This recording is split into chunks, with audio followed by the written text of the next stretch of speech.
Анда экинчи маселеге өтсөк, урматтуу депутаттар, Кыргыз Республикасында автоунаа жана коммерциялык техника өндүрүүнүн уюштуруу боюнча кызматташтык жөнүндө Кыргыз Республикасынын министр кабинетинин жана Өзбекстан Республикасынын өкмөтүнүн ортосундагы макулдашуунун долбоору демилгечи Кыргыз Республикасынын экономика жана коммерция министрлиги, баяндамачы Кыргыз Республикасынын экономика жана коммерция министринин орун басары Усенбеков. Сиз отуруп турсаңыз болот анда. Бул жердеби? Келиңиз бул жака.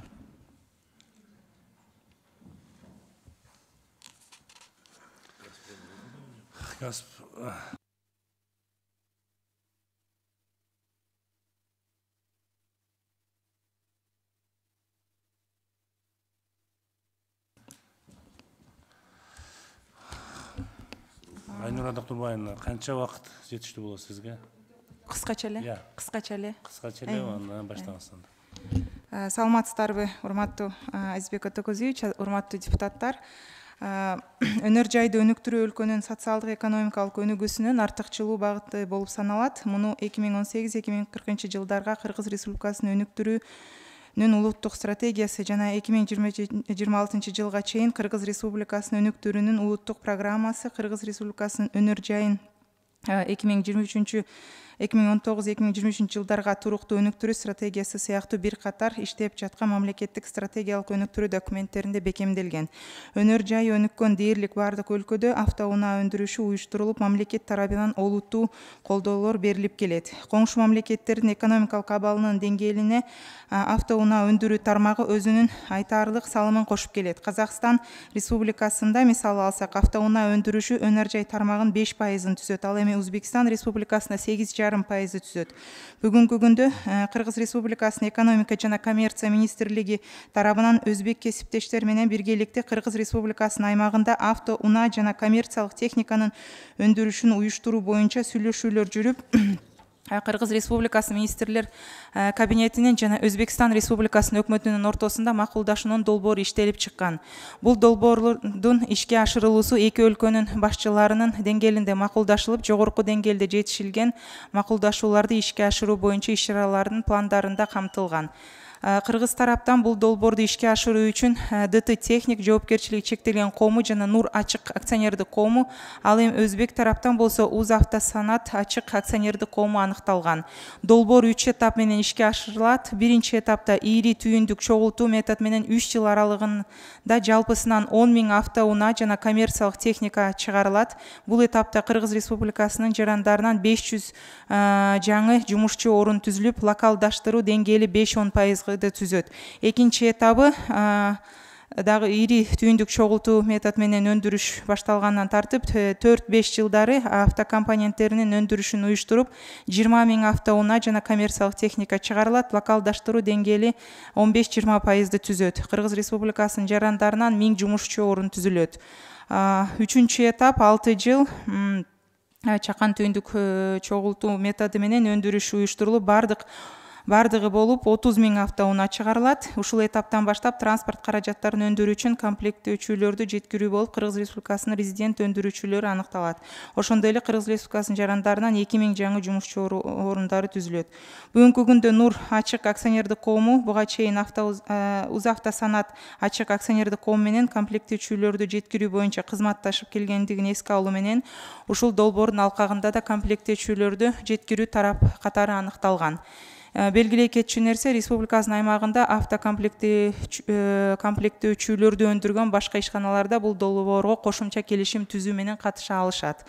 Автоунаа каражаттарын чогултуу боюнча завод куруу пландалып жаткан жер тилкеси Алтын Тулпар Трейд жоопкерчилиги чектелген коомунун жеке менчигине таандык жана Чүй областынын Москва районунун Ак Суу аймагында жайгашкан.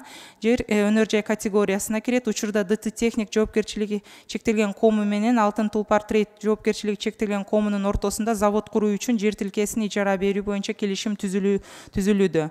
Долбоорду ийгиликтүү ишке ашыруу максатында Кыргыз Республикасынын кабинети өзүнө бир топ милдетмелерди алып жатат. Бул милдетмелер сиз долбоорду ишке ашыруу тиешелүү натыйжа бербей тургандыгын баса белгилеп кетүү максатка ылайык деп эсептейбиз.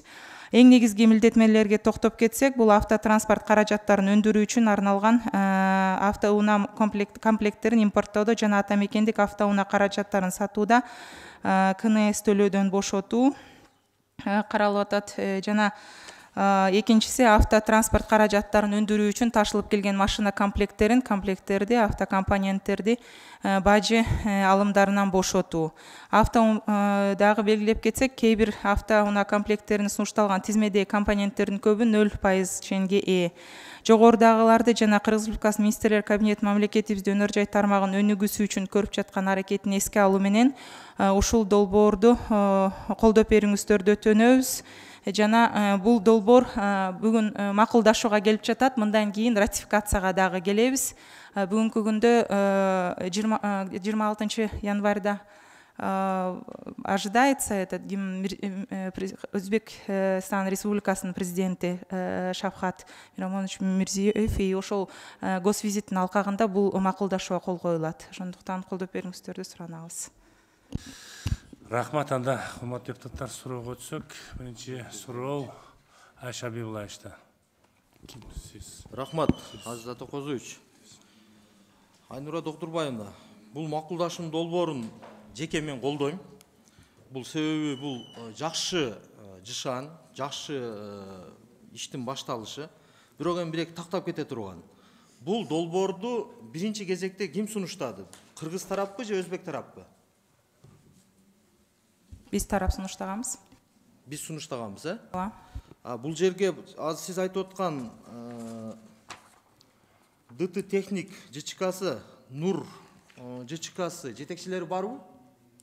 Алар бул жакта жок, бирок булар Узавтосанат менен чогуу иштеп келишкен экен. Өзбек тараптагы ошолор менен иштегенге баягы локалдашып чогуу иштеген баягы кызматташ бар экен, ошон менен эле улантууну сунушташкан. Сиз алардын атынан мындай жооп бере аласызбы толук? Аларды эле чакырып коюп белеңиздер. Ратификацияга келгенде балким деталдашты сүйлөшөбүз. Мында азыр жалпы рамочный неме келип атат да, макулдашуу. Концепциясы.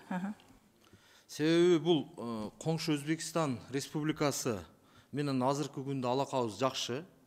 Ошондой эле алардын бул автозаводдору мындай көбөйүп, азыркы күндө мындай тажрыйбасы кенен. Буну кош колдоп колдошубуз керек. Чындыгында бул бир эле бул тармак эмес, мындан дагы башка көбүрөөк тармактарга сунуш түзүп беришибиз керек. Себеби биз билебиз, буга чейин ошол Өзбекстандагы түптөлгөн канчалаган заводдор биринчи кезекте бизге келген. Биздин Кыргыз мамлекетине келген. Биздин өзүбүздүн чиновниктердин жеке кызыкчылыгынын негизинде инвесторлор сыртка чыгып кетишкен буга чейин.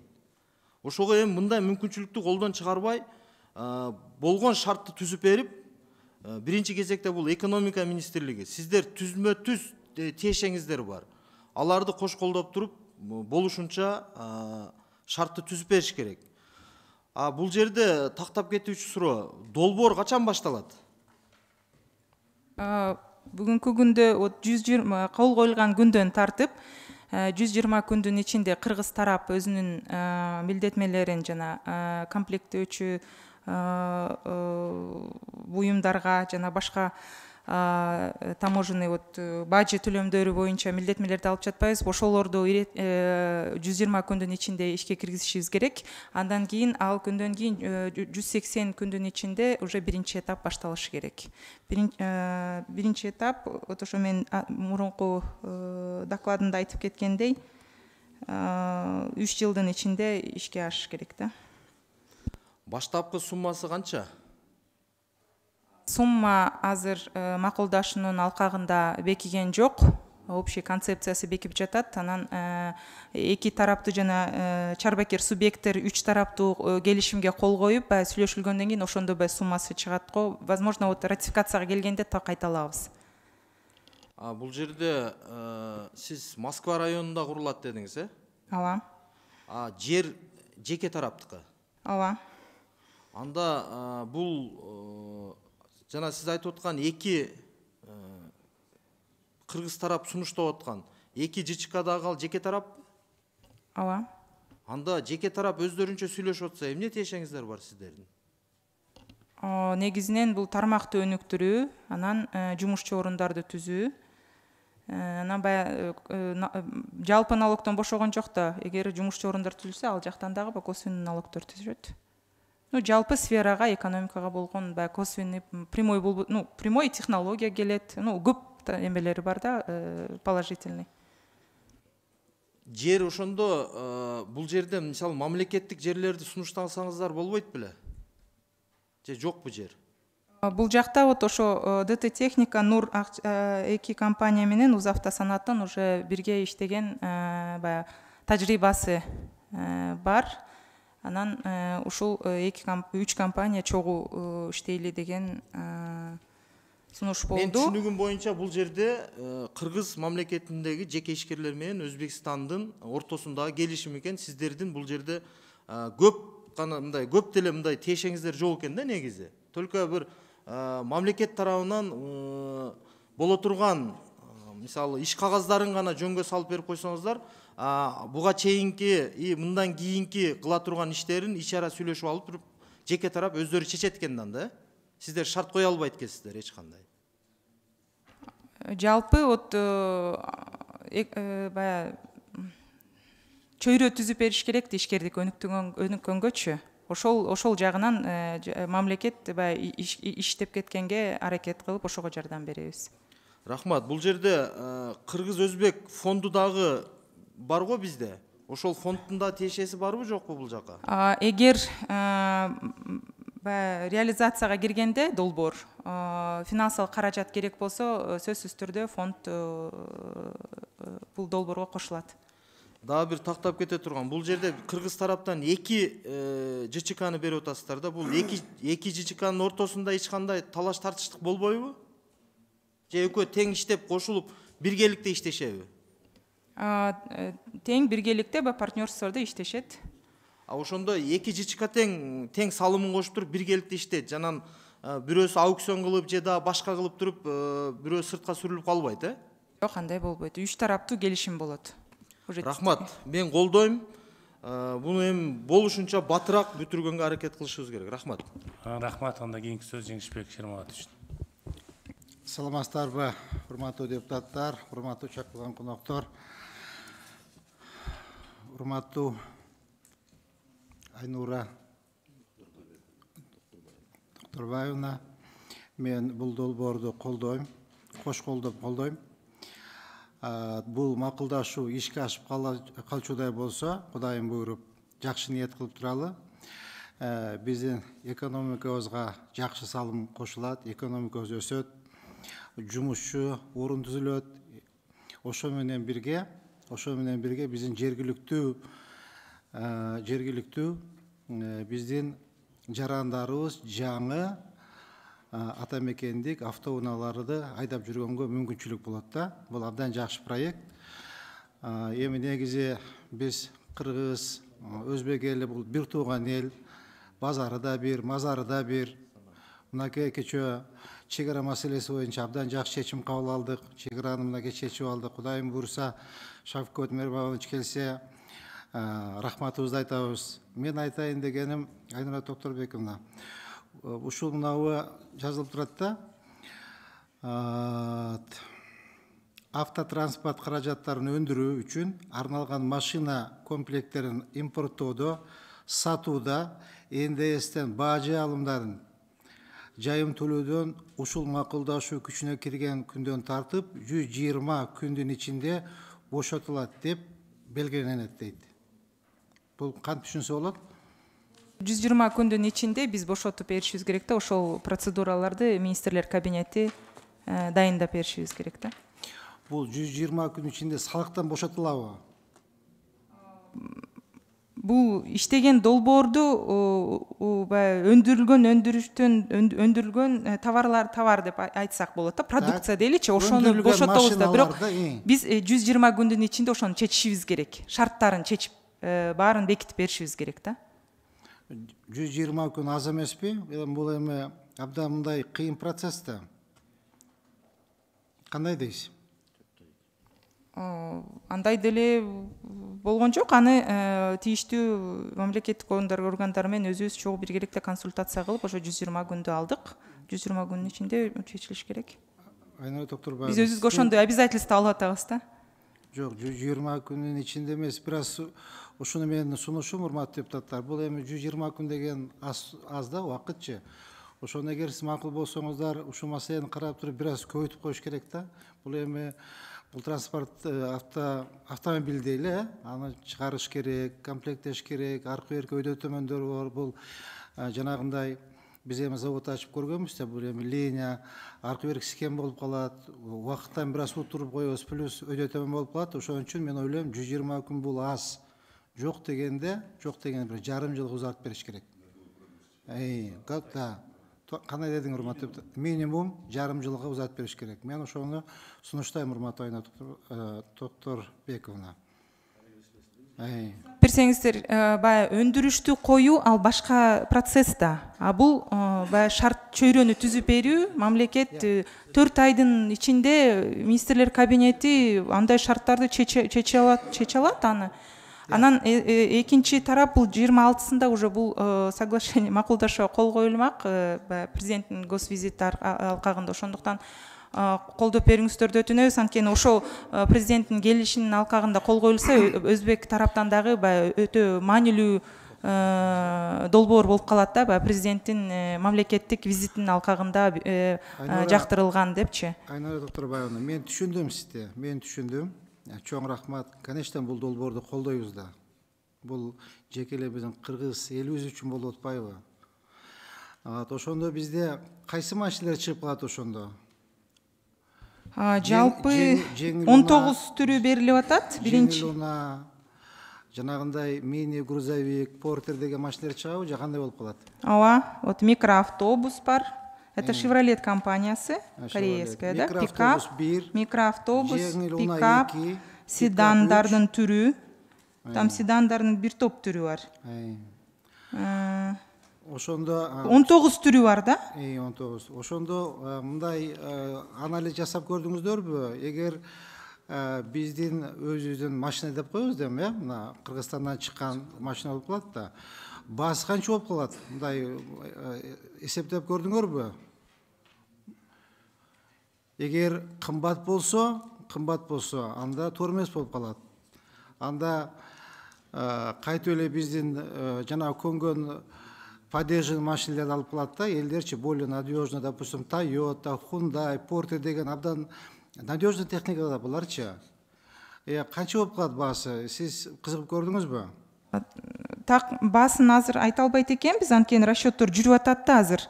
Ратификацияга келгенде ошондо толук маалыматтарды беребиз. Бирок кескин төмөн болушу өтө конкуренция немени кармашын демеден айтсак болот. Анткени это внутреннее производство будет, жана комплектөөчү немелер налогтон бошотулуп атат. Анан жана внутренний регистрацияны ички өндүрүш болуп аткандан кийин ошону дагы бошотуп беребиз. Жана первичный регистрациясын, то есть ошонун баары баага өзүнүн эмесин берет да. Айнала Токторбаевна, абдан туура айттыңыз, сизчи, абдан туура айттыңыз. Эгер арзан баада болсо, сырттан машина кирбейт, баардыгыбыз керек болсо биз да депутаттар ошол өзүбүздүн машинаны айдаганга мүмкүнчүлүк болуп калат да. Рахмат чоң. Рахмат, анда кийинки сөз Кунузбек Кошалиевич.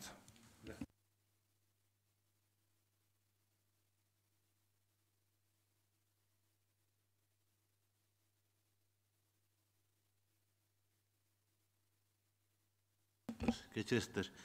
Урматтуу коллегалар, biraz комментарий коесизгечи. Мамлекет баштарынан айтып атканда аты жөнүн тагыраак айтып жүрүңүз. Бул биринчиси. Экинчиси, сиз түшүнө албай атасыз. 120 күндүн ичинде биз документтерин бул концепциясы да. Туурабы? Бул алып келген концепцияңар да азыр. Долбоордун концепциясы да бул. Ооба, бул долбоордун концепциясы, бул макулдашуунун долбоору. Ошону айтпайсызбы? Ошентип айтсаңыз, анан калган ал производство деген бул бир күндө чыгабы, 10 күндө чыгабы, же бир айда чыгабы, бир жылда чыгабы, это уже другой вопрос. Биз буга чейин буларга бир шарт түзүп бериш керек депейсизби? Туура. 120 күндүн ичинде, туурабы? Ошентип айтсаңыз? Ооба. Мен ошол маселени айтып атам. Анан мына жерде мына этапка бөлүпсүңөр да. Биринчи этапта деген 500 жаңы жумушчу орун пайда болот деп атасыңар. Экинчи этапта эле 1000 жаңы жумушчу орун пайда болот. Бул канча күндүн ичинде?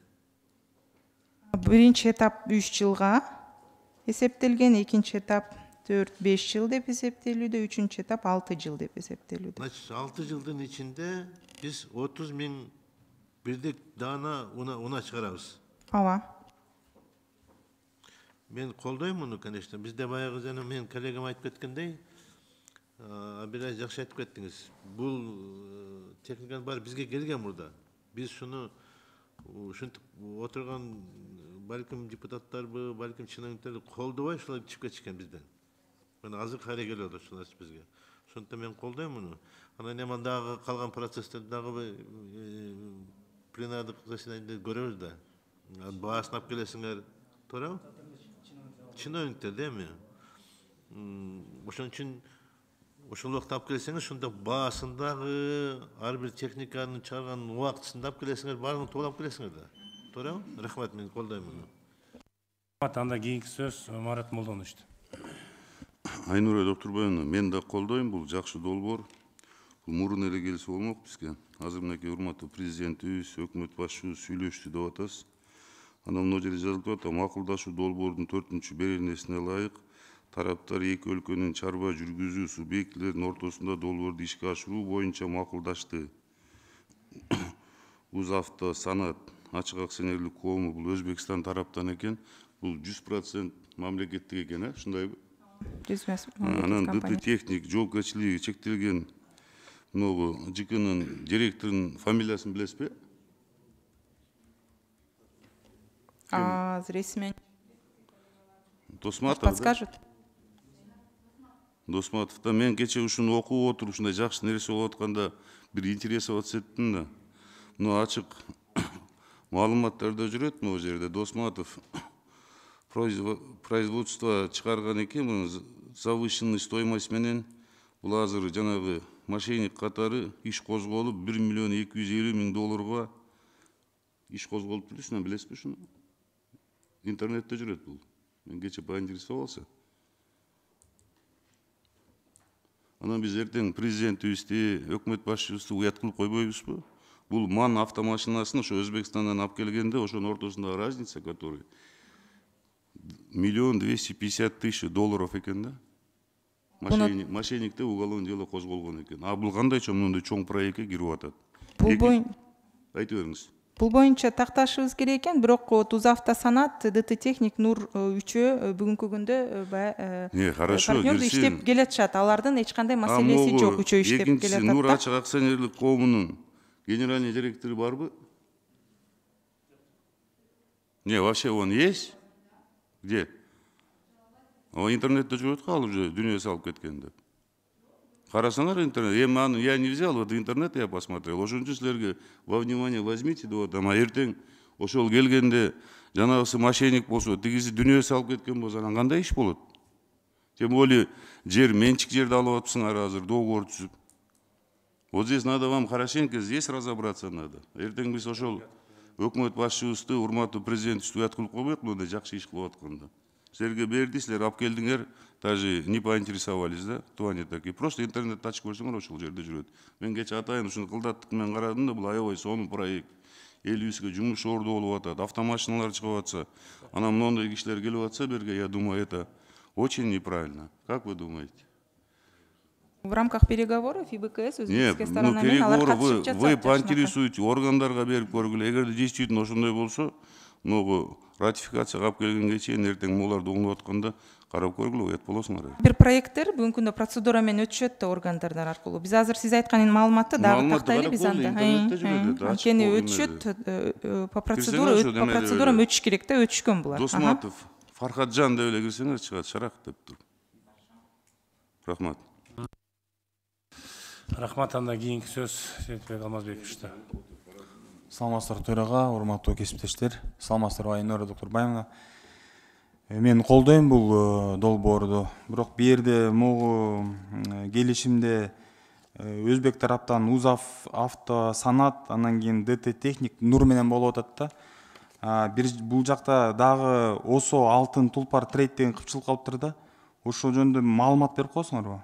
Бул Алтын Тулпар Трейд, бул ДТ Техник менен чогуу келишим түзүп, ушул Алтын Тулпар Трейдтин жер тилкеси берилип атат бүгүнкү күндө завод курулганга, арендага. Негизи бул ОАО Нурда өзүнүн жеке менчик жери жок экенби?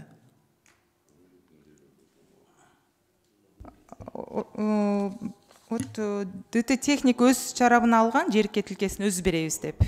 Ошол, ну, как вот при переговорда. Но он дает, получается, у ДТ Техника есть своя земля, тура? Правильно, да? Они берут в аренду у Алтын Тулпар Трейд. А у них у своей земли нету, да? Ну, подходящего на промышленность, на категориясына өткөн даяр жери, значит, жок. Келишимде мындай көрсөтүп коюш керек да, что ОСО ДТ Техник делает соглашение между ОСО Алтын Тулпар Трейд и кто такой этот Алтын Тулпар, чем они занимаются. Если вот мы обратно соберемся над этим вопросом, чтобы мы знали, да, чтобы, может, пригласить надо этих директоров. Кесиптештер туура айтып атат, билишибиз керек да, ким келип, ким бул маселелерди биз да көтөрүшүбүз керек да, в следующий раз. Эске алабыз, ратификацияга келгенде ошол маалыматтардын баарын толук ала келебиз. Рахмат. Рахмат, анда Кодузбек Кожочалиевич, кошумчаңызбы? Рахмат. Жогорку айтылган сындарга кошуп, Айнура Докторбаевна, муну кийинкиге эле калтырып келсек эмне болот? Сиз кийинке тактап келбейсизби? Мына азыр кто-то мошенником там получилось, там еще что-то другое выходит. Может, на следующий раз принесете? На следующее заседание? 26-сына повесткага кирип калды, деме, госвизиттин повесткасы. Ошо жетишпей калат. Иә. Концепциясын кабыл алып берип коербиз. Жок, просто муну ертең мындай жаман аяп болобуз, жанагындай алып чыгып кала турган болсо. Кандай дейсиздер?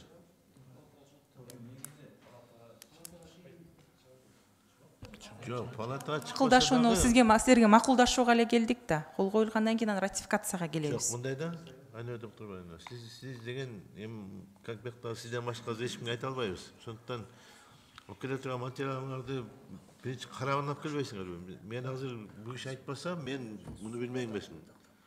Сиз да билбейсиңиз азыр, туурабы? Кто-то мошенником там оказался, кто-то там другой еще, кто-то.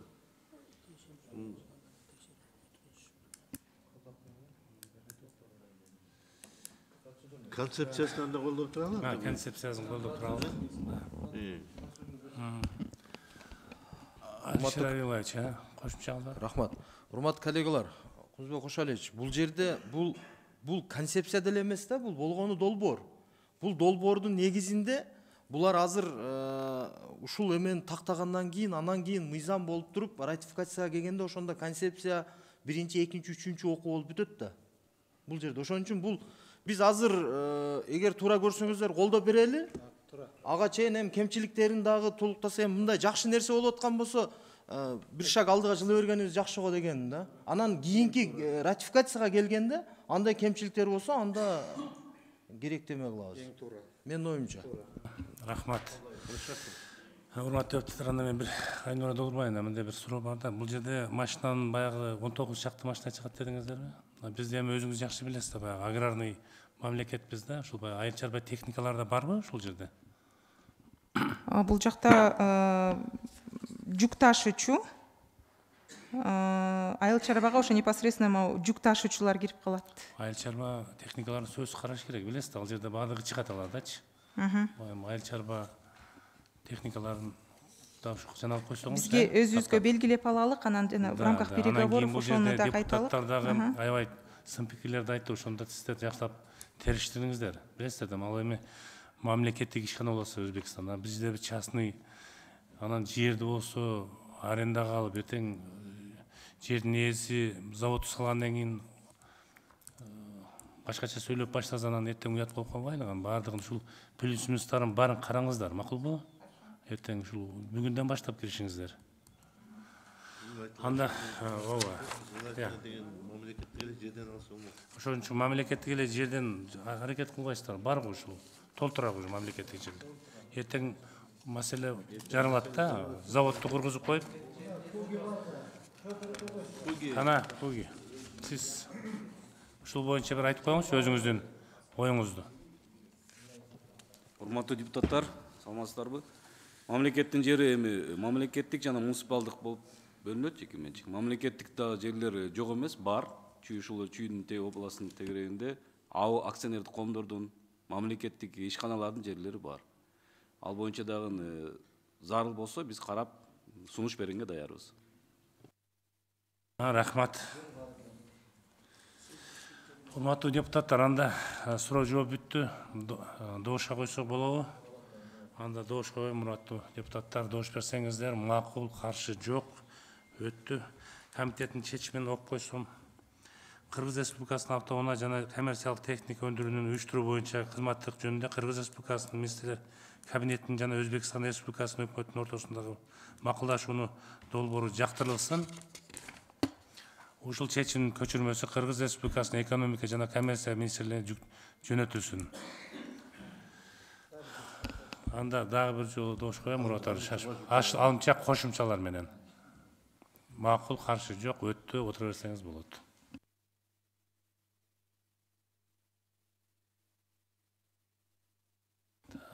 Урматтуу депутаттар, анда 3-чү маселеге өтсөк.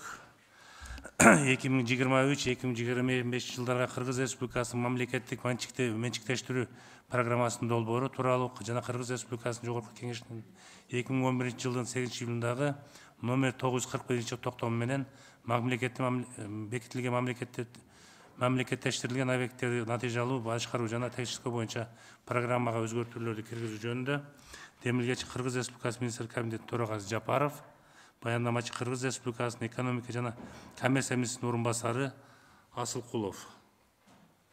Ушул жердеби? Асылкулов. Сиз макесиз да? Ал өзү кайда? Больницада. Сизге канча убакыт жетиштүү болот? 3 баштаңыз. Процедурный. Процедурный.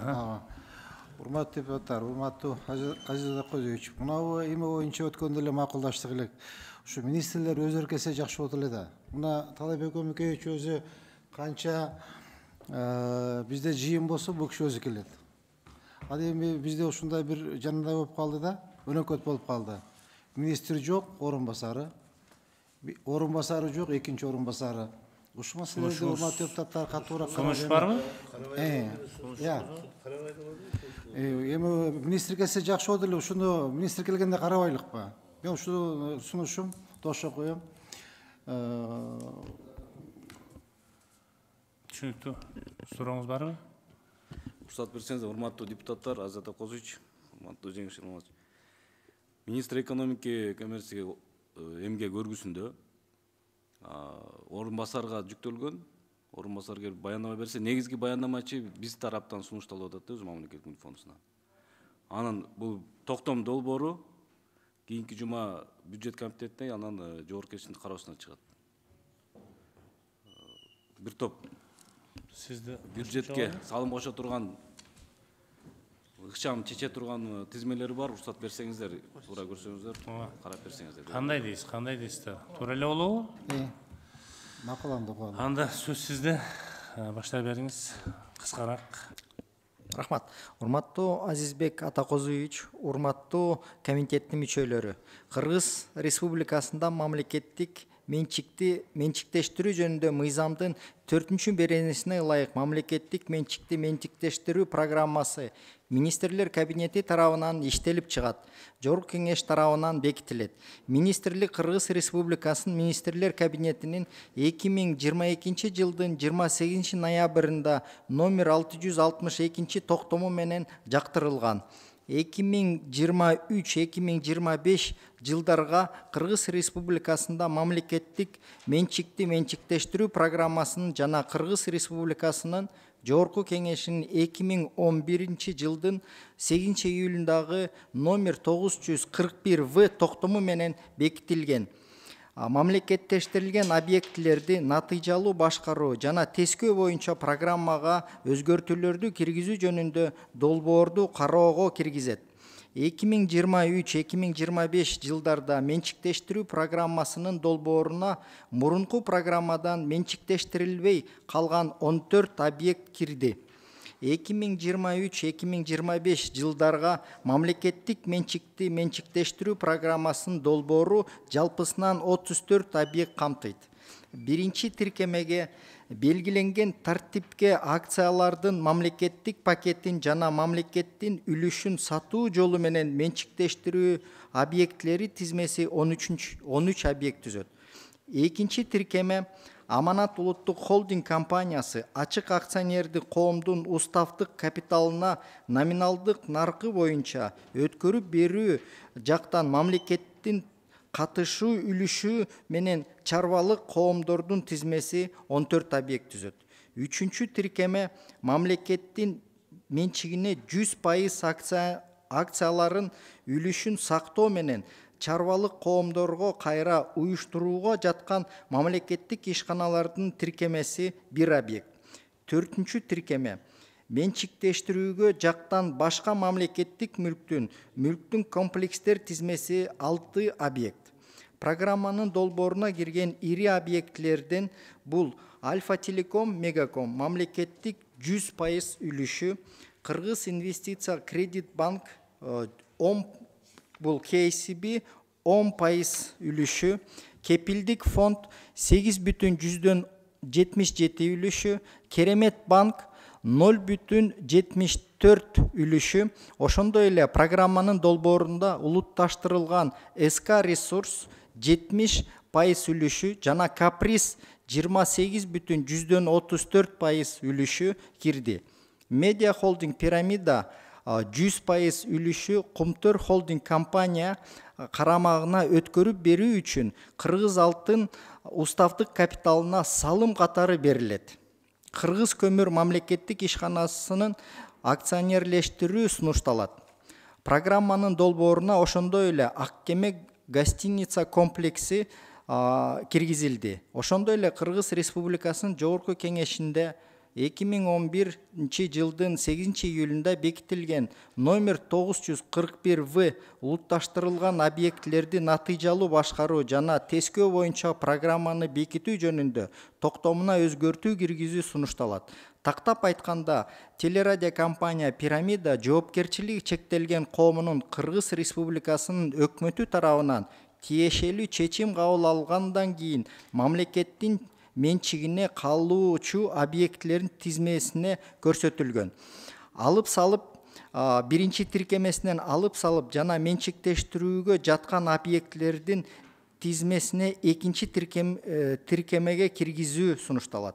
Республикалык бюджетти толтуруу, ошондой эле мамлекеттик компанияларда корпоративдик башкаруу өнүктүрүү максатында силерден Кыргыз Республикасынын министрлер кабинетинин 2022 жылдын 28 ноябрында номер 662 токтому менен жактырылган. 2023-2025 жылдарга Кыргыз Республикасында мамлекеттик менчикти менчиктештирүү программасынын жана Кыргыз Республикасынын Жогорку Кеңешинин 2011 жылдын 8 июлундагы номер 981 токтому менен бекитилген мамлекеттештирилген объектилерди натыйжалуу башкаруу жана тескөө боюнча программага өзгөртүүлөрдү киргизүү жөнүндө долбоорду колдонуу сунуштайбыз. Рахмат. Рахмат. Анда биринчи сөз суроо үчүн Алишер Абдуллаевич. Сөз сизде. Рахмат. Затокозович. Бул жерде мен бирек тактай турган суроолор. Мирлан Исакбекович, сизге эми мамлекеттик бул менчиктештирүүдө бул экинчи тарапка өткөндө көбүнчө ал жерде иштеген кызматкерлер, ошол эле штат алардын укуктары кандай болот? Чоң рахмат сурооңузга, Жабдолович.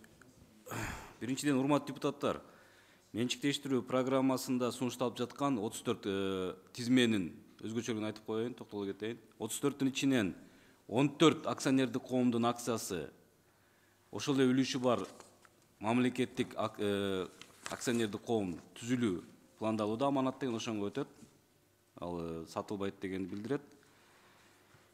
Экинчиден, имуществолор бар. Ошол административдик здание, город Жалабат, улица Токтол 51, Кара Балтадагы килем комбинатынын бир зданиясы. Сатылган тарап болгондо сөзсүз келишим түзүлөт. Келишимде профилди өзгөртпөө боюнча милдеттеме коюлат. Ошол эле жумушчу орун жана башка сактоо, аны өркүндөтүү, көбөйтүү милдеттемелери алынат. Эгер ошол милдеттемелер аткарылбаса, алган тарап менен, анда келишимди жокко чыгаруу боюнча маселе коюлушу мүмкүн. Рахмат. Мирлан Исакбекович, бизде мындай кыска эле аралыкта мындан 1 жыл мурда ушундай бир эме болду эле да. Мына Кумтөр кени боюнча ортодон чыгып, кайсы бир акылдуулардын идеясы менен көчмөндөр оюну, көчмөндөр мурасы деген холдинг ачылган да. Азыркы күндө акыбалы кандай болгонун көрүп атабыз. Анан эми бул жерде жалпы мамлекеттик ишканалардын жетекчиси болуп сиз олтурасыз. Бул жерде азыр сиздер Аманат улуттук холдинг компаниясы деп түзүп атасыздар, ошого эмне түрткү болду? Бул бир топ жылдан бери талкуу болуп жүргөн экен. Дүйнөлүк банктын эксперттери менен бир топ пикир алышып, мына коңшу Казакстандагы Самұрық Қазына, Тимасек сыяктуу жана башка ири мамлекеттердеги ошол корпоративдик башкарууну реформалоо жаатында. Андан урматтуу президентибиз тарабынан указ чыккан. Ошол мамлекеттик мүлктү реформалоо, ошондон натыйжасында Аманат башкаруучу холдинг компаниясын түзүү деп. Ошол жерге сунушталып жаткан 13 акционердик коомдун уставдык капиталы бириксе бир жерге.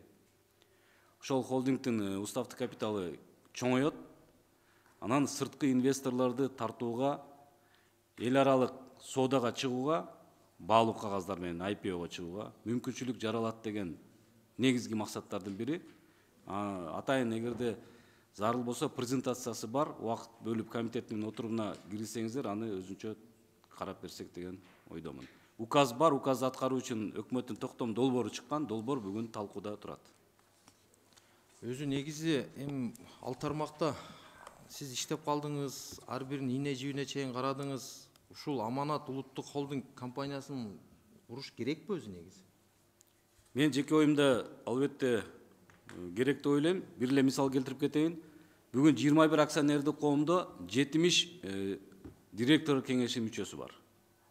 Орточо бир жылдык эмгек акысы 30 миллион сом. Эгерде бир жерден башкаруу, бир жерден топтой турган болсо, директорлор кеңеши бир топ кыскарат. Жыйынтыгында биздин эсеп боюнча ошол жерден эле 15 миллиондон 17 миллион сомго чейин үнөмдөө болот. Андан башка дагы стратегиялык план максаттар бар. Бул замандын талабы, эл аралык эксперттердин да сунуштары ушул сыяктуу. Рахмат, Мирлан Исакбекович. Бул жерде мисалы мына атап кеткенде эле именно Аманатка биринчи кезекте РСК банкын, Айыл банктын мисалы 100% мамлекеттик банктардын 100% үлүшүн өткөрүп атасыздар да? Сунуштап атасыздар. Бул жерде күмөн жаралып атат да, бул Аманат улуттук холдинг компаниясы деп түзүлүп, сиздин карамаңызда турган жалпы мамлекет боюнча ишканалардын эң майлуу сүттүүлөрүн коюп атасыздар. Ал жакачы. Анан эми бул жерде мисалы жалпы канчалаган миңдеген ишканалар бар да. Эми ал жерде мамлекеттин үлүшү 10%, 20%дан баштап эми 100%га чейин. Ошол Аманат улуттук холдингдин жетекчиси азыр дайындар элек да эми. Жок, бул эми долбоор иретинде. Долбоор. Эгерде бул ал жерге эми өзүнчө жетекчи дайындалса, ал өзүнчө ишмердүүлүк жүргүзөбү же сиздин карамагыңызда болобу? Мамлекеттик мүлк фондунун. Эми негизги акционер бул кабинет министров. Кабинет министринин алдында мүлк фондусу аркылуу акционер ошол милдети менен аткарат, мүлк фондусу аркылуу. Бүгүнкү күндө акционерлердин тизмеси бир топ кеңейген. Мына энергетика министрлигинин акционер, астында энергия холдинг, биз бир топ Каракөл ГЭС, Нарын СГМ сыяктууларды көрүп бердик. Сөз түрдө мамлекеттик көзөмөл болот. Жок, түшүндүм. Бул жерде мындай да жок, азыр ушул турушунда деле мамлекеттик мүлк фонду болуп туруп, сиз башкарып атасыз. Туура. Бул жерде мындай тактап кете турган нерсе да. Эмне себептен мисалы биринчи кезекте банктарды өзүнө камтып атат? Мен жана сөзүм башында айтып кеттим го, мисалы могул Кумтөр боюнча көчмөндөр мурасы деп өзүнчө бир даяр иштеп аткан ишкананын үстүнө бир ишкана ачышып, кайсы бир шылуундар. Эми азыр мына акыбетін көрүп атабыз, уже результатын. Бул жерде дагы бир ушундай күмөн пайда болуп атат да, бул жерде мисалы сиз деле азыр министрлер кабинетинин алдындагы ошол көзөмөл жүргүзүп атасыз. Туура. Бул сиздин мүлк фондунан дагы бөлүп алып туруп, өзүнчө бир башка бир нукка кеткендей таасир болуп атат да ошондой. Мен түшүнүгүм боюнча. Туура. Буга чейин дагы транспорт комитетинде ушундай сын пикирлер болду. Министр кабинетинин өкүлдөрү дагы уктук, биз дагы. Ал боюнча дагы өзүнчө пикирди жыйынтыктап, жогорку кеңештин жалпы жыйына чыкканга чейин бир пикирге келебиз деген ойдомун. Кооптонууларыңызды сөз эске алайлы. Бул жерде албетте белгилеп кетиш керек. Себеби чү дегенде эле эң майлуу сүттү банктарды киргизип атат. Эртең мисалы бул жерде дагы канча азыр 13 ишкананы киргизип атасыздар, 14 ишкана. 14 ишкананы киргизип атасыздар. Анан эми балансты караганда жалпы мамлекеттик мүлк фондунун эң мындай майлуу сүттүсүн алып туруп эле анан калганын пустой калтырып койгондой сезилип атат да. Бунун эми келечеги кандай болот ал жакта? Ал бул жерде мисалы эртең мисалы гарантия барбы? Ал жердин жетекчиси ким болот? Кийин ал кандай ишмердүүлүк жүргүзөт өз алдынча? Анан эми андан калган мисалы сиздин алдыңызда калып аткан калган ишканалардын тагдыры кандай болуп калат? Алар мисалы кандай ишмердүүлүк же экөө бир мыйзамда иштеп кетеби? Мындай көп жактары күмөн. Туура айтасыз. Эми мамлекеттик мүлк фондунун алдында акционердик коомдор жана мамлекеттик ишканалар бар. Акционердик коомдорду ушул жол менен бөлүп чыгуу бул бирден бир долбоор. Калган мамлекеттик ишканалар бүгүнкү функциясын аткара бермекчи. Сиздерде мүмкүнчүлүк бар, урматтуу депутаттар. Азыр комитеттин чечимине эгерде өзгөчө пикир болсо, өзгө добуш менен ушул приложение боюнча сунуш болсо, өзүнчө добуш менен кабыл алып, сын пикир болсо берсеңиздер болот. Рахмат. Бул бир приложениясы да менчиктештирүү программасынын. Азыр ушул күндө Аманат улуттук холдингдин кийинки ишмердүүлүгү боюнча кандай жүргүзөт боюнча так маалымат жок экен анда. Долбоор бар. Атайын презентацияда болгон министр кабинетинде кандай болот, кантип түзүлөт, эмне максатта, кимдер кирет, ушул өзүнчө бул презентация болгон. Рахмат. Рахмат, андан кийинки сөз Жеңишбек Шырматович. Урматтуу депутаттар, урматтуу Мирлан Исакбекович, мен урматтуу коллегабыздын суроосун абдан колдойм. Ошого мен жакшы жооп бере албай калдыңыз. Мамлекеттик фонд жетекчи сизсиз. Так? Туура. Эми Аманат холдингдин бул эмне дочерняя компания болуп калабы? Эмне кереги бар? Эмне кереги бар? Аяка жаңы ишкана ачып, жаңы холдинг ачып, аяка генеральный директор назначайте, бухгалтерия назначайте. Эмне кереги бар муну? Же урматтуу депутаттар? Рахмат, кечиресиз. Же болбосо ушул урматтуу коллегам айткан майлуу сүттүү объектилерди бөлүп приватизацияга даярдап атасыңарбы? Же кандай болуп калат? Же сиз жакшы тарта албай атасызбы? Же сиз жакшы иштей албай атасызбы? Анан мына урматтуу докладчыбыз доклад жасады, өзүнөн башка эч ким түшүнгөн жок. Мен түшүнгөн жокмун. Кайсы объекттер, эмне болгон объекттер? Азыр сиз мамлекеттик фонддо канча мамлекеттик эмебиз бар, мүлкүбүз бар. И кайсыларын могага аманат холдингге бөлүп атасыңар? Жооп берип коюңузчу. Урматтуу депутаттар, урматтуу Жеңиш Нурматович, приложениеда менчиктештирүү программасынын тиркемесинде өзүнчө тиркеме менен бекилген кайсыл акционердик коомдордун акциясы уставдык капиталга берилүү боюнча. Атап кете турган болсом, азыр бир мүнөткө. Ну жанагы 14 14. мамлекеттик мүлкүн айтып бериңизчи, кайсылар? Бул Айыл банктын 100% үлүшү, Айыл банк 5, РСК банктын 100% үлүшү, Кыргыз алтын 99%, мамлекеттик ипотекалык компания, страховая организация, Шумкар, Хайдаркен, Кызылкыя табак заводу, ошондой эле Кызылкыя, Кыргыз нефтегаз, Манас, эл аралык аэропорту, БШЗ, БМЗ, Бишкек машина куруу заводу, Кыргыз суу долбоор, Кабак жана Кыргыз фондулук биржасы сыяктуу. Мирлан Исакбекович, анда жөн эле атын эле өзгөртүп койбойсуңарбы? Жөн эле атын өзгөртүп койбой, мамлекеттик фонд эмес, аманат холдинг деп туруп эле жетекчисин сизде коюп койсок болду да. Кандай мен эч бир эмесин түшүнбөй калдым да. Что изменится? Только одно название. Давайте переименовать это эле коелу, болду, башка эме жок. Так, урматтуу Мирлан Исакбекович, мүмкүнчүлүктөн пайдаланып сой берип калайынчы, урматтуу депутаттар, мен кечирим сурайм, немножко не по теме. Жанагы кумтор боюнча мен маселе көтөргөм да, жанагы мурда булар тетиги эмеде турушкан да. Учкун. Иә. Учкунда. Учкунда турушкан. Кийинчерээк булар $200,000 ежемесячная аренда плата менен договор түзүп Мураке Панфилова Токтогулга көчөгө келген. Мен маселе көтөргөндөн кийин буларды урматтуу президентибиз өзү айтканда, булар жок, бул туура эмес болуп калыптыр. Сөзсүз бизде имарат бар, беребиз деп. Ошол эмне болду? Туура айтасыз, туура маселе көтөрүлгөн убагында. Кумтөр бүгүнкү күндө Кыргыз алтын акционердик коомунун алдында кирген. Бүгүн ошол түзүлгөн келишимди жокко чыгаруу боюнча аракет болуп жатат. Келишимди дагы убагында түзгөндө менин маалыматым боюнча, эгерде расторжение бир тараптуу болгон болсо, анда бир финансылык санкциялар менен дагы байланып калган да. Жок, түшүнбөдүңүз. Мекеме здание бердиңер балар или до сих пор в аренде сидят? Учкунда дагы олтурат, бирок бул жерде дагы келишими жокко чыгарылып элек аягына чейин. Туура эмес болуп калыптыр деп, бир айда $200,000 кетип атса, $200,000 жок, бир сайдык курулат да, бир мектеп курулат да.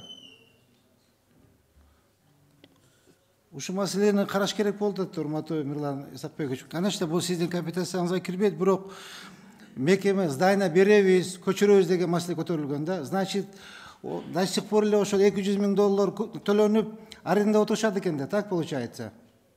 Договор толугу менен менин маалыматым боюнча жокко чыга элек. Урматтуу депутаттар, уруксат берсеңиз, Жеңиш Нурматович, жогорку кеңештин жыйынына чыкканга чейин толук маалыматты алып, бир жаңсыл расторжениясын чектип коюп келели.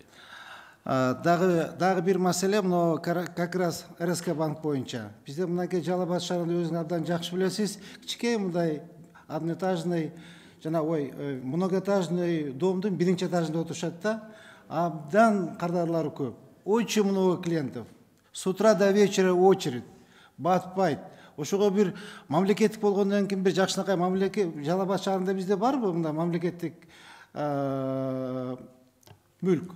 Мамлекеттик мүлктөр Жалал Абад шаарында бар. Өзүңүз билгендей, элдик мамлекет ишканасы болгон. Бербейсизби ошону? Ошонун активдерин биз шаардык башкарууга өткөрүп бердик көбүн. Жерлерди бердик.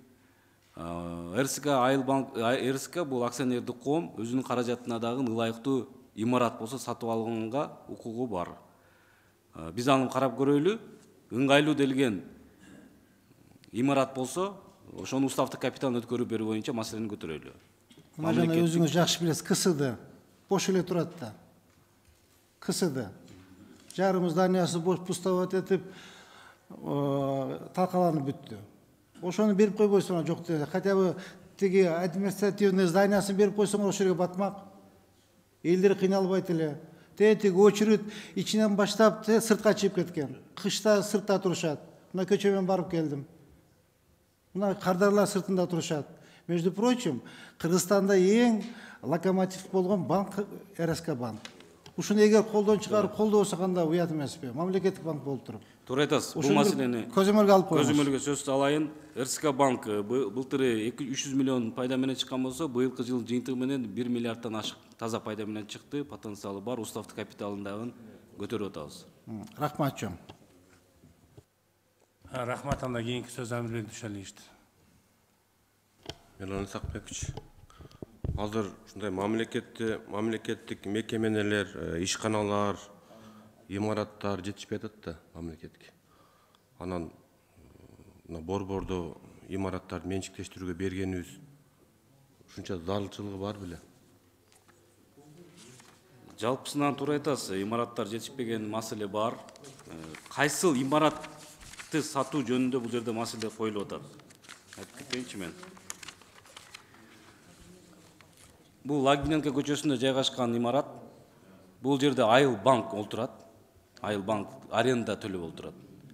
Эгер биз сатыкка койсок, Айыл банк аны сатып алууга макулдугу бар өзлөрү. Бул биринчи.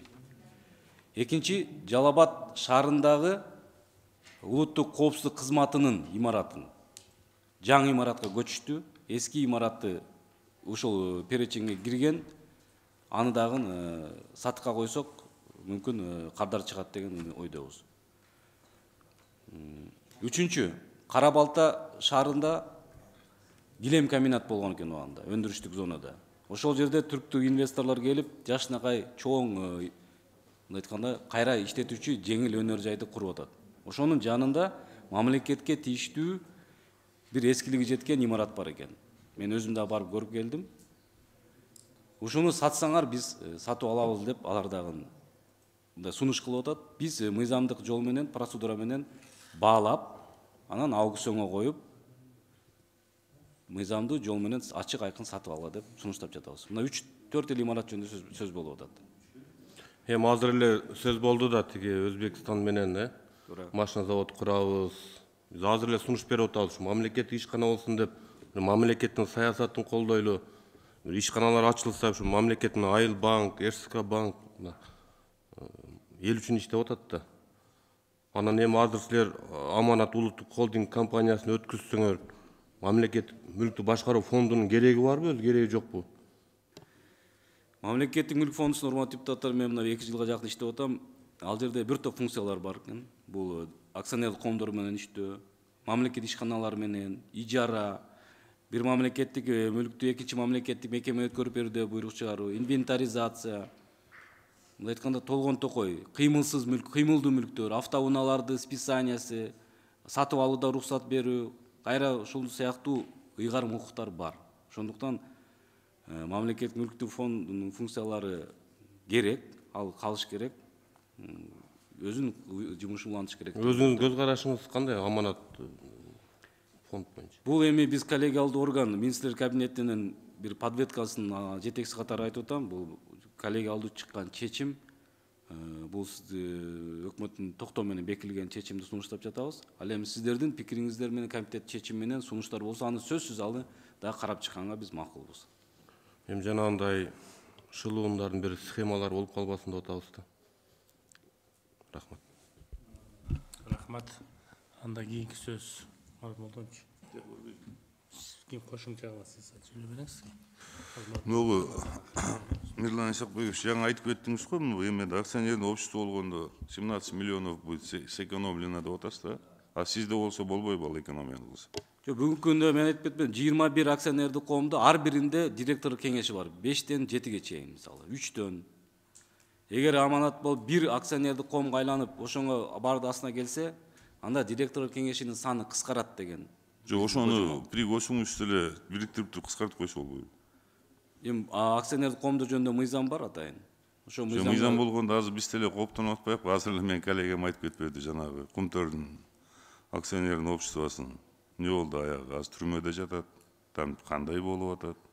Анда эле сонун кылып ушул жерде баарыбыз колдоп бербедик белек. Где гарантия эртең ошол биз ачып аткан коом жаңы Алишер Абдуллаевич айткандай эң майлуу сүттүү немелердин баарын бирге алып почему ошо при госимуществе болуп ошондой болуп иштеп ошол эле система менен иштетип туруп 17 миллионду силер эле экономить этип берсеңер болбойбу. Эмнеге сиз турсаңыз башка бирөөнүн колуна карматып ал жана акционерлердин баарын кетирсе вы сами же можете, я думаю. Почему бы нет?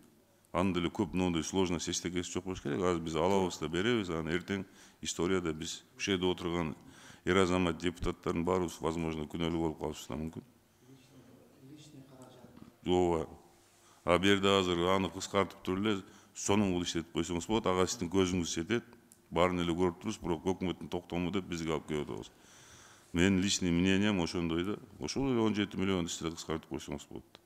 Жаңы жеңиш депутат айткандай, эмнеге келип зданияны алды, ачышыптыр, баарын кыйратып койгонсуң. Бир мектептин акчасы ай сайын кетип атат. Аны карап койгон деле киши жок. Аны деле неме кылыш керек, кумтөрдүн жанагы кайсыл эле эмес. Көчмөндөр мурасы деп. И зачем его надо было открывать? Ошол деле при госимуществе болуп турса болмокто. Ошол эле жана учкунда эле отурса, учкунда эле нормальный здание да. Не обязательно ушул жерге отуруш керек беле. Азыр мынуну бергенден кийин булар да здание иштейт да, туурабы? Акчабыз бар дейт да. Дагы ошол мынау мурасты кетирсе, ошонун ордуна келет да. Ушундай эле болот да, биз кыргызбыз да. Ошон үчүн муну еще терең ойлонуш керек, урматтуу депутаттар, билбейм мен. Кандай дейсиңер? Карап көрөйүк муну. Менин сунушум азыр мен при госимуществе эле калса туура болот болуш керек. Мурат Молдонович, азыр айтып кеткендей, эми комитеттин чечимин сиздер кабыл аласыздар чечимди. Чечимге ылайык биз сунуш берели. Кечиресиздер, кийинки сөз Кулузбек Кошалиевичте. Рахмат. Мирлан Исакович, эми сизге акыл үйрөтүштүн кереги жок да. Сиз дасыккан депутатсыз, болуп келиңиз депутат болуп келиңиз дегенде туура. Рахмат, туура. У вас что-то кроется, но вы не можете высказать. И сиз ошону мойнуңузга алгыңыз келбей атат да. Бу жерде коллегаларыбыз муну жөндөн жөн айткан жок. Баягы не деп коет,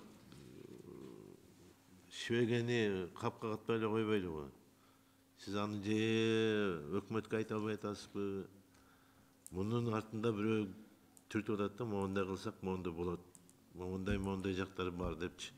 Мына списоңарды карагылачы, муну списоктун ичинде неден гана бизден немелер жок болуп атат. Бүт бардык ушунун ичинде экен. Практически бүт баягы илгери урматтуу Садыр Нуркожоев сөз айткандай, алтын жумуртка тууп аткан тооктордун баары ушунун ичинде экен да. Эмне кереги бар эле мунун? Азыр мынакей эмени көчмөндөр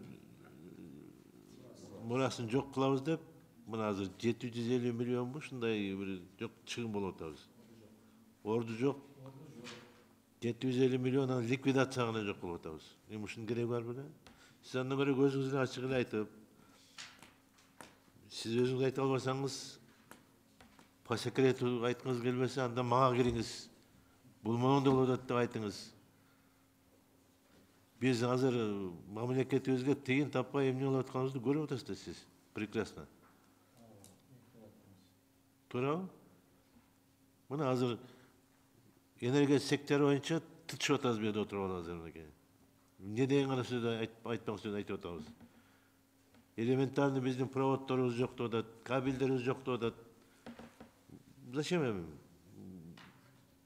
Бир убактыңыз болсо мага да келип кетиңизчи, сүйлөшөлү. Отуруп. Рахмат. Рахмат. Кошумча, анда Алишер Абдуллаевич кошумчаңызды айтсаңыз. Рахмат. Азат Окош. Мирлан Исакбекович, эми азыр коллегалардын дагы оюн уктуңуз. Ачыгын айтканда бул эми мамлекеттик башкарым мүлк фондун азыркы мына акыркы 2 жылдан бери сиз башкарып, сизче эле ийне жибине чейин билген киши жок да. Сиздин оюңузда эске алыш керек эле министрлер кабинети. Анан эми министрлер кабинетинин чыгарган токтомдорун көрүп атабыз. Ар кандай эксперттер, ар кандай акылдуулар көп чыгарып атат. Эми мен ойлойм, сиз бул эми мамлекеттин фонду, бул ар бир кыргызстандык жарандын үлүшү бар да ошол жердечи. Бардыгыбыздын үлүшүбүз бар. Жаңы төрөлгөн баладан ушул пенсиядагы кемпир чалдарга чейин ар бирибиздин үлүшүбүз бар. Сиз наоборот ушул нерсени бул жакка бөлгөнгө каршы болуп туруп, кайра чогултуп, топтоп, жакшыраак мындан да күчтөндүрүп туруп, мисалы, мына сиз келгенден бери канча көрсөткүчтөрүңүздөрдү көрүп атабыз, канча миллиондогон акчаларды чүрүп атасыз. Анан эми бул эменин эмне кереги бар? Ошон үчүн наоборот сиз буну мамлекеттик башкаруу мүлк фондун күчтөндүрүшүңүз керек бул жака. Ошон үчүн мен буга такыр каршымын. Бул нерсе өтпөй кайра ошол боюнча калыш керек. Мен каршымын буга. Рахмат. Рахмат. Кийинки сөз Марат Молдоновичте. Кошумча. Азыр жанагы бирден аябай туура айтып кетти менин коллегам. Ну кээ бир эмелерди, долбоорлорду жаңы деле көрдүңүз да, бир долбоорду мен экеним алып келди. Там Өзбекстан мамлекети менен жана жакшы иш болоюн деп атат, а бирок жана жеке ишкерлердин жана компаниялардын жетекчилери кандай экенин карап да интересоваться этип көрүшкөн эмес да.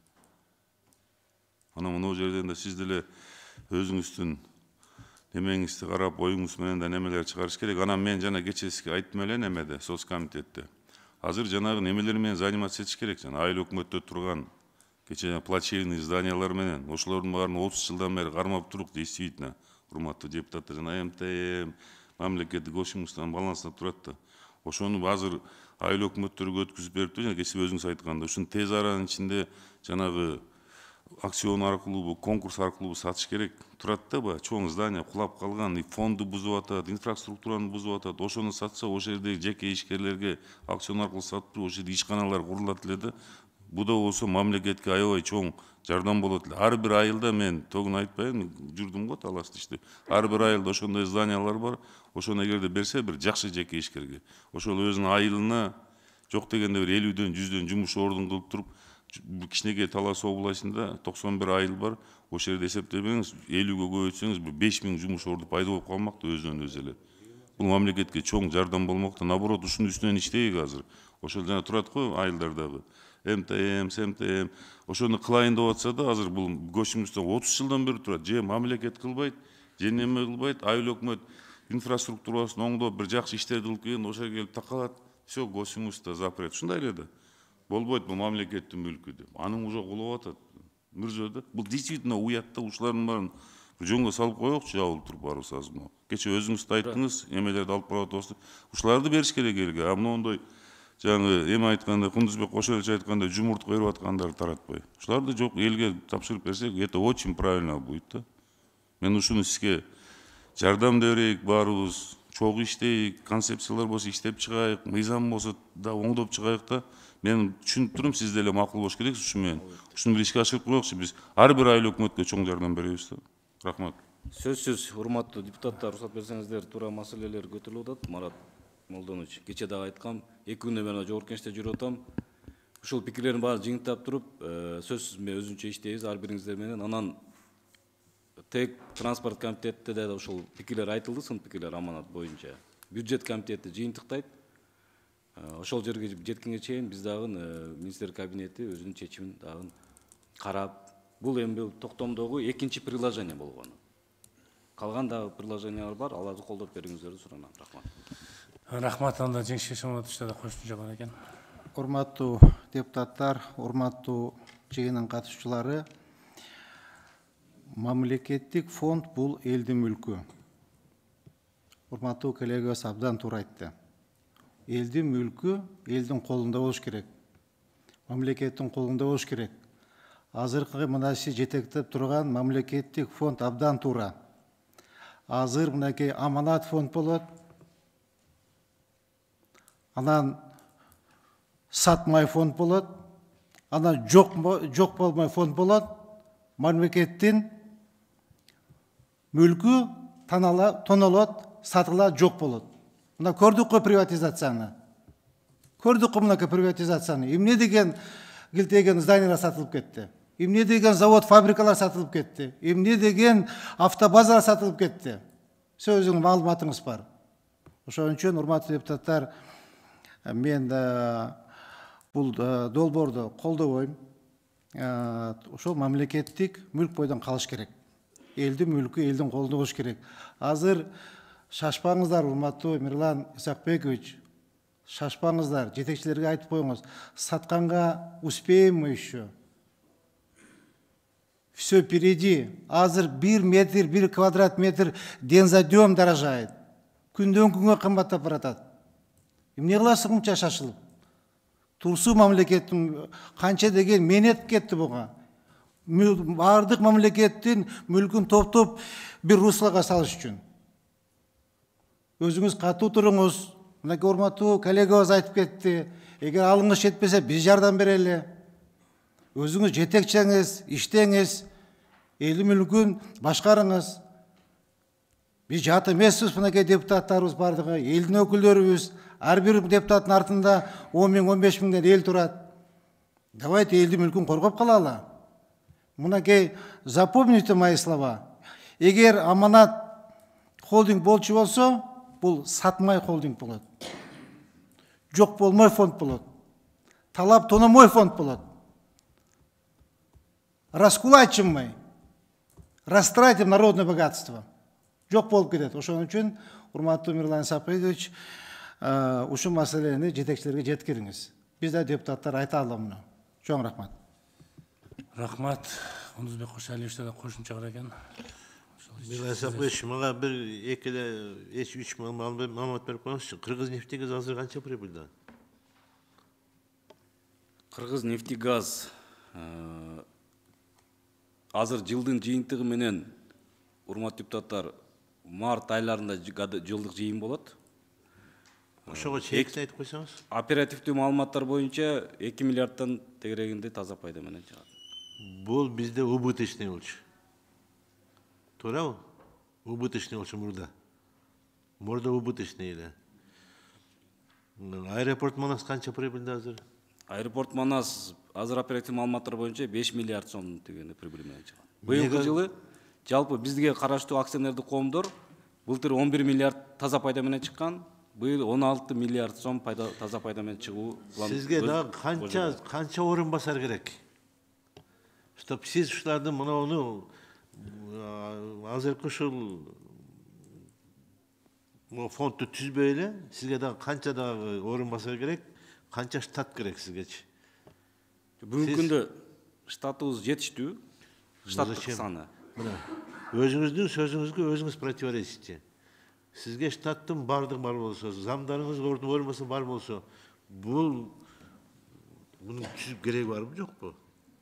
Мынакей сизге, мына сизге суроо да. Туура айтасыз, эми баягы корпоративдик башкаруунун өзгөчөлүгүнөн, урматтуу депутаттар.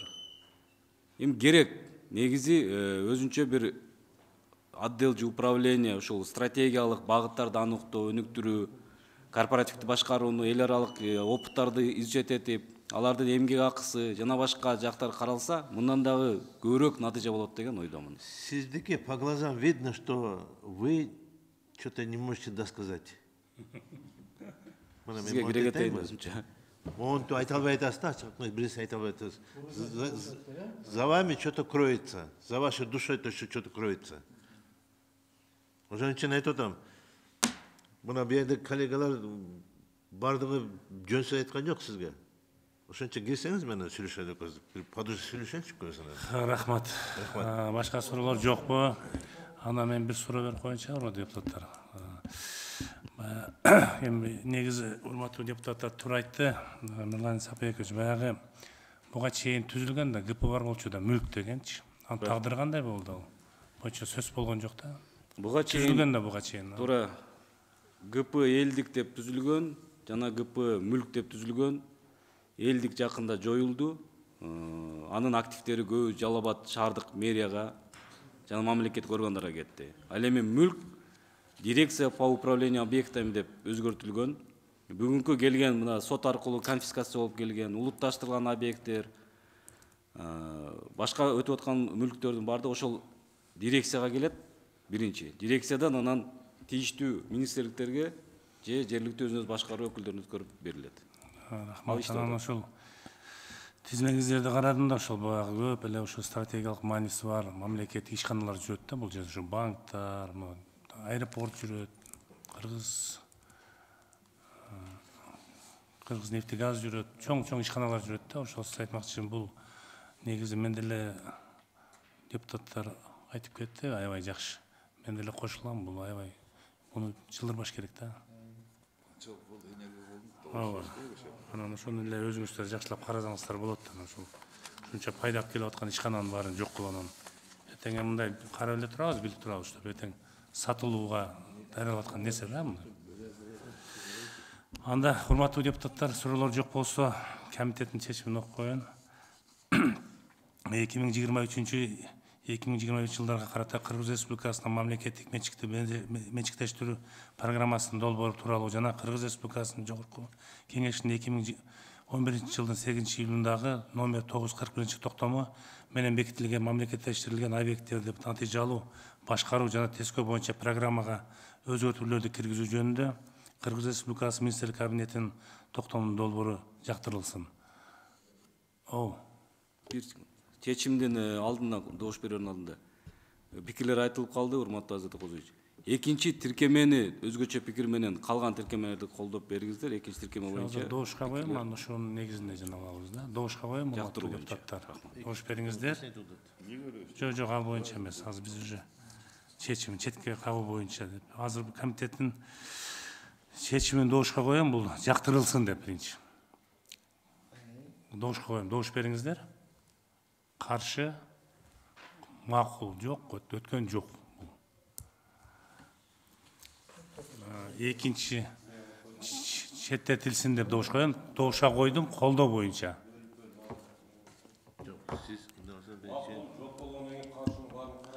Жок, биринчи биз макул деп коебуз да. Эгер каршы болсоңуздар, анда мен четке кагылсын деп коем.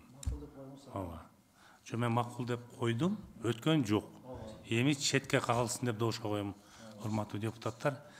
Бул токтом долбоору четке кагылсын деп добуш коем, добуш бериңиздер. Четке кагылсын деп. Макул, каршы, ким каршы? Жок. Мына четке кагылсын деп экинчи жолу коюп атам, урматтуу депутаттар. Четке кагылсын деп. Ооба, экинчи жолу. Кайталап да. Мына четке кагылсын деп. Мына макул, каршы жок. Четке кагылды, урматтуу депутаттар да. Чакырылгандар. Бирле нерсени уруксат этсеңиздер тактоо үчүн. Айтыңыз. Маселе бул жерде аманат экинчи тиркеме боюнча көбүрөөк сын пикир болду да. Ошону сунуш кылдым, экинчи тиркемени четке кагуу боюнча четке кагыңызга, калган тиркемелерди колдоп берсеңиздер деген сунуш болду. Биринчи токтом долбоорунда 3 бул жерде урматтуу депутаттар, токтом долбоору жалпы келип атат бул жердечи. Жалпы келип атат. Бул жерде тигини муну деген болбойт, ооба. Да. Өзүнчө? Өзүнчө алып келдиңиз аны. Ооба. Анда урматтуу депутаттар, 4-маселеге өтсөк,